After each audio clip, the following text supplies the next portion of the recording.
जय श्री कृष्णा। स्वागत है आप सभी का फिर से हमारे चैनल भक्ति की दुनिया में। दोस्तों, भगवान हमारी परीक्षा क्यों लेते हैं? उन्हें आखिर क्या मिलता है अपने भक्तों की परीक्षा लेकर? तो सच पूछा जाए तो भगवान हमारी परीक्षा नहीं लेते। भगवान ज्ञान स्वरूप है। भगवान हमारी अंतरात्मा है। भगवान तो हमारा सब कुछ जानते हैं। वो हमारे मन के पीछे रहते हैं और हमारे मन का सब कुछ जानते हैं। उन्हें हमारी मनोस्थिति, हमारा सब कुछ, भूत भविष्य वर्तमान सब पता होता है। इसलिए भगवान को हमारी परीक्षा लेने की क्या ज़रूरत है? हाँ, ये बात सही है कि जब आप भक्ति साधना करना शुरू करते हैं, भक्ति मार्ग में आने के बाद कभी कभी मनुष्य के जीवन में समस्याएं और ज़्यादा बढ़ जाती है या परिस्थिति पहले से ज़्यादा मुश्किल हो जाती है।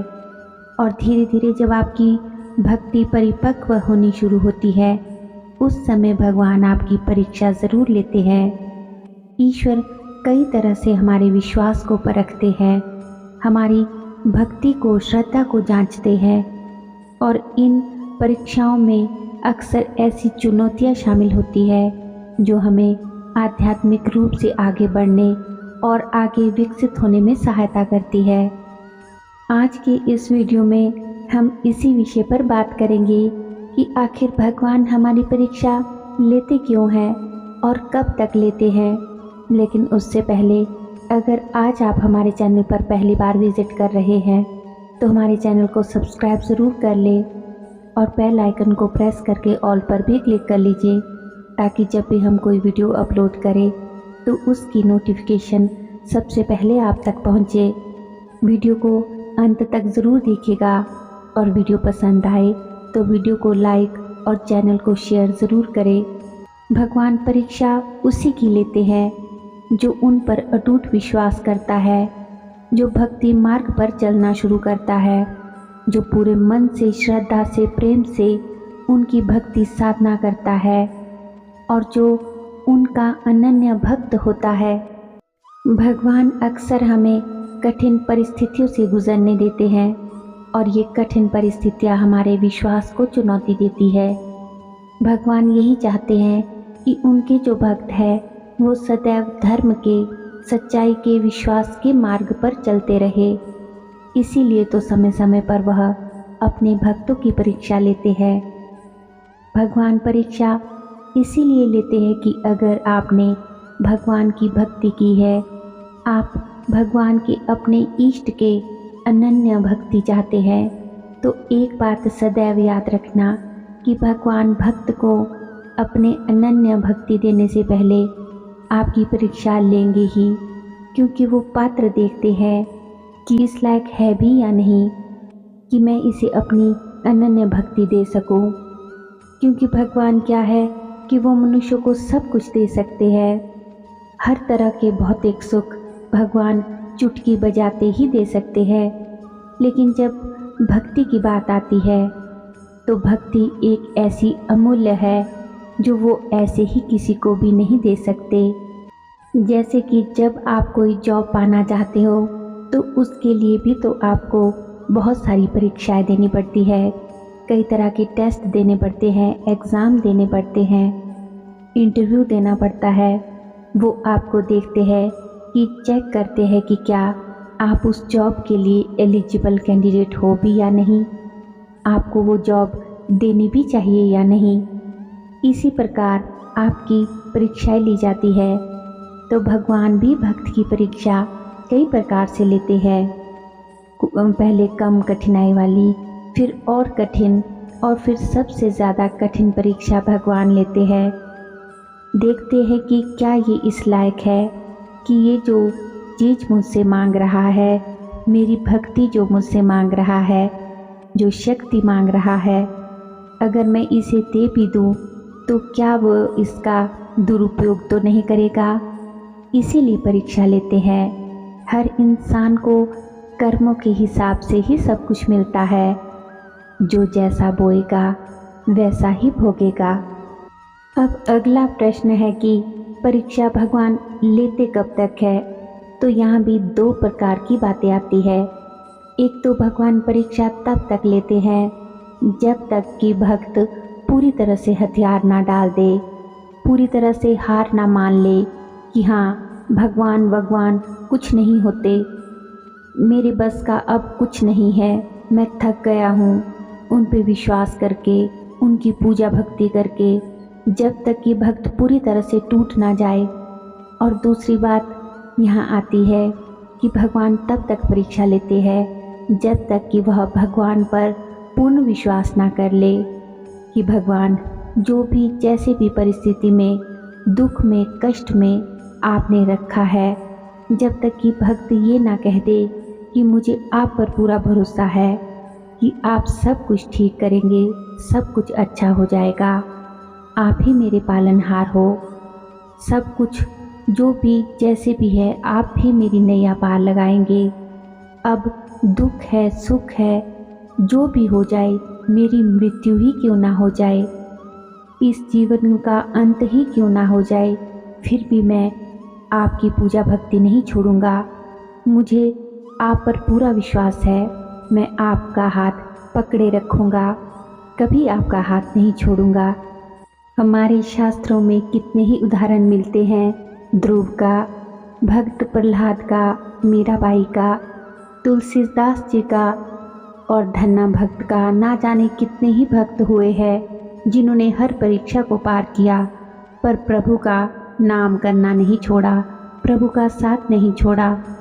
भक्त प्रहलाद जो कि हिरण्यकश्यप राक्षस का पुत्र था, वह कोई साधारण बालक नहीं था, वो भगवान श्री हरि विष्णु का अनन्य भक्त था, जबकि प्रहलाद को पिता राजा हिरण्यकश्यप उसके ठीक विपरीत था।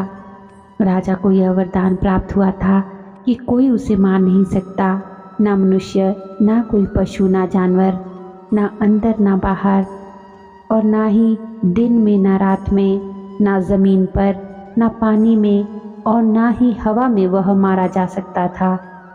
राजा हिरण्यकश्यप को अपनी इसी शक्ति पर इतना अहंकार हो गया था कि उसने पूरे राज्य में ये ऐलान कर दिया था कि जो भी व्यक्ति पूजा करे तो केवल उसे ही देवता के रूप में, भगवान के रूप में पूजे। लेकिन जो उसका पुत्र था प्रहलाद, वो तो केवल भगवान श्री हरि विष्णु का भक्त था। भक्त प्रहलाद को उसके पिता हिरण्यकश्यप ने श्री हरि नाम छुड़वाने के लिए अनेकों कष्ट दिए, परंतु प्रहलाद ने अपनी भक्ति नहीं छोड़ी। भक्त प्रहलाद दृढ़ रहा तो परमात्मा ने भी उसकी पल पल रक्षा की। सिपाहियों को बोलकर जंगल में सर्पों के बीच में प्रहलाद को फिंकवा दिया, लेकिन प्रहलाद मरा नहीं, सर्पों ने उसे डसा भी नहीं। उल्टे जब प्रहलाद जंगल में सोया था तो सर्पों ने धूप से बचाने के लिए अपना फन फैलाकर सर्प उस पर छाया किए हुए थे। प्रहलाद सुरक्षित था। दूसरी बार हिरण्यकश्यप ने उसे मात्र 10 वर्ष की आयु में पर्वत से फिंकवा दिया, किंतु इस बार भी प्रहलाद चट्टानों पर नहीं गिरा, बल्कि फूलों के घने जंगल में पेड़ पौधों से होता हुआ मखमली घास के ऊपर गिरा, लेकिन मृत्यु को प्राप्त नहीं हुआ। तीसरी बार हिरण्यकश्यप ने उसे जहर देकर भी मारने की कोशिश की, लेकिन हर बार प्रहलाद की अटूट आस्था ने उसे बचा लिया। उसकी सच्ची भक्ति ने हर बार उसे बचा लिया। चौथी बार प्रहलाद की बुआ होलिका अपने भाई हिरण्यकश्यप की आज्ञा से प्रहलाद को गोद में लेकर कंडों के ऊपर बैठ गई। स्वयं होलिका ने एक ऐसी चादर ओढ़ ली जिसे पहनकर यदि वह अग्नि में प्रवेश भी कर जाए तो वह जलेगी नहीं। कंडों में आग लगा दी गई। हिरण्यकश्यप और होलिका मन ही मन बहुत खुश हो रहे थे कि अब प्रहलाद जलकर मर जाएगा, अब उसे कोई नहीं बचा पाएगा। लेकिन ये क्या हुआ? भगवान विष्णु ने शीतल पवन चलाई, एक तेज आंधी आई और होलिका के शरीर से चादर उड़कर प्रहलाद भक्त को पूरी तरह से ढक लिया। होलिका स्वयं जलकर राख हो गई। लेकिन भक्त प्रहलाद को एक खरोंच तक नहीं आई। प्रहलाद का विश्वास बढ़ता गया। इस प्रकार से भक्त प्रहलाद को असंख्य कष्ट दिए गए। एक बार फिर से हिरण्यकश्यप ने अपने पुत्र प्रहलाद को मारने के लिए एक लोहे के खंभे को आग से गर्म करके लाल कर दिया। हिरण्यकश्यप ने कहा कि क्या तुम्हें तुम्हारा भगवान अब भी बचाने आएगा? चलो देखते हैं।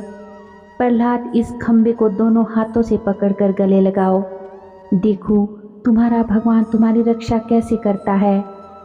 अगर तुमने खंभा नहीं पकड़ा तो यह तलवार देख लो, मैं इससे तुम्हारी गर्दन के 2 टुकड़े कर दूंगा। भय के कारण प्रहलाद ने भगवान विष्णु का नाम स्मरण करते हुए खंभा पकड़ने के लिए जैसे ही हाथ बढ़ाया, तभी उसके अंदर से भगवान विष्णु नरसिंह का अवतार लेकर बाहर निकले। जैसे कि हिरण्यकश्यप को वरदान प्राप्त हुआ था, तो वैसे ही भगवान विष्णु ने उसका वध किया। भगवान नरसिंह ने दिन और रात के बीच के समय में आधे मनुष्य और आधे शेर का रूप धारण कर नरसिंह का अवतार लिया, केवल हिरण्यकश्यप का वध करने के लिए, केवल अपने प्रिय अनन्य भक्त प्रहलाद को बचाने के लिए। अब हिरण्यकश्यप डर कर भागने लगा तो नरसिंह प्रभु ने उसे पकड़ लिया और उसे मार डाला। नरसिंह प्रभु ने प्रहलाद को बचा लिया, अपने भक्त को गोद में उठा लिया और उसे बहुत प्रेम किया। तो यहाँ दोस्तों, इस कहानी को बताने का तात्पर्य यही है कि भगवान पर विश्वास रखें, भगवान का हाथ पकड़े रखें, कभी मत छोड़े। ईश्वर आपका बाल भी बांका नहीं होने देंगे। ईश्वर तो अंतर्यामी है, उनसे कुछ छिपा नहीं है। जो भी भक्त हर हाल में, चाहे उसे कितनी भी परेशानियां आए, चाहे उसके जीवन में कितने भी दुख आए, कितनी भी परीक्षा हो, अगर वो डगमगाए नहीं तो भगवान अवश्य ही उसकी सहायता करते हैं। और जो भी भगवान हमारी परीक्षा लेते हैं, हमें दुख देकर, परेशानियां देकर, तो वे हमें कसौटी पर कसने को ही होती है, अपने भक्त को मजबूत बनाने के लिए होती है। तो दोस्तों, अगर आप वीडियो को देखते हुए यहाँ तक आ गए हैं तो आपको अवश्य ही वीडियो पसंद आई होगी। वीडियो ज़रा सी भी अच्छी लगी हो तो चैनल को सब्सक्राइब ज़रूर कर लें और वीडियो को लाइक और शेयर ज़रूर करें।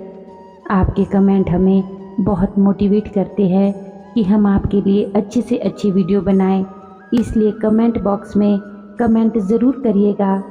हमारे चैनल पर और भी अच्छी वीडियोज़ हैं, उन्हें भी जाकर ज़रूर देखें। लिंक डिस्क्रिप्शन बॉक्स में दे दिया गया है। तो चलिए मिलते हैं एक नई वीडियो के साथ। तब तक के लिए आप सभी खुश रहिए और अपने जीवन में तरक्की करते रहिए। ईश्वर पर विश्वास रखिए, उनका साथ कभी मत छोड़िए। धन्यवाद। जय श्री कृष्णा।